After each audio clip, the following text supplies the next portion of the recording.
right, so today you can see we are starting to really push this puppy a lot more distance on his hunts. Today was a very long hunt, probably about 150 pace straight hunt. Hunting meaning also food sporadically throughout the track. He has to actually hunt for the food now, so that's the key for. So that's the first leg. You can see when I started this puppy, I made him wait a little bit before he got started because I want to make sure he understands what the stimulation means. So I don't want him to just come here and just go when I stim him because I don't know if he understands it. So I make him wait. And what I do with this, and we'll recap this more in detail for everyone, how the stimulation works, so you make sure your dog really understands it before you use it on the track. Because if they don't understand it and you use it out here, you may shut them down or confuse them. So it's very important that they understand it clearly first before you actually use it for their tracking. Okay, so now we have the hunt that you saw the dog go really nice with this hunt. So the first leg was a hunt to an article. The second leg was a bunch of turns. Okay, so the turns now, that's where we again with the methodical, we put food in every footstep to teach them how to take a turn. Okay, and we do about maybe 5, 6 of those in a row. Then we end that with an article. And then you saw the second one was lose your turn. And you see he didn't lose any turns today. That means it's a very sharp turn. It's almost like a cliff.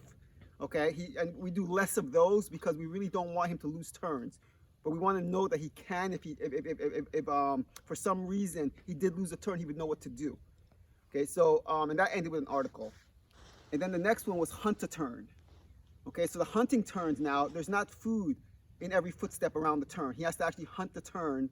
But we want him to go around that turn just like there is food in every footstep. That's why we teach him how to take a turn first, and then we teach him how to hunt a turn. We want the hunt and to take the turn to be the exact same picture. Okay, that's how you know you're doing it correctly. You have to see that exact same picture going around.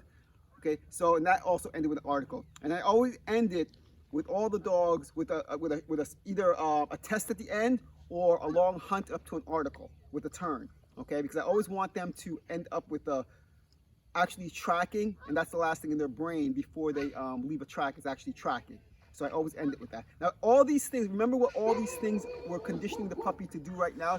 We're preparing him for a test. So all these little steps we're doing is his homework, okay? And all these things that we're asking them to be tested on, we let them practice it first. It's like a teacher giving students a test. They first have studying. They have the material to study first before the test. She doesn't just come and say, here's the test. I'm going to test you with a bunch of material that you have no idea what and none of it means. So we want to make sure that the puppy understands all the material first, and then we're going to test him on that material to make sure he understands it for real.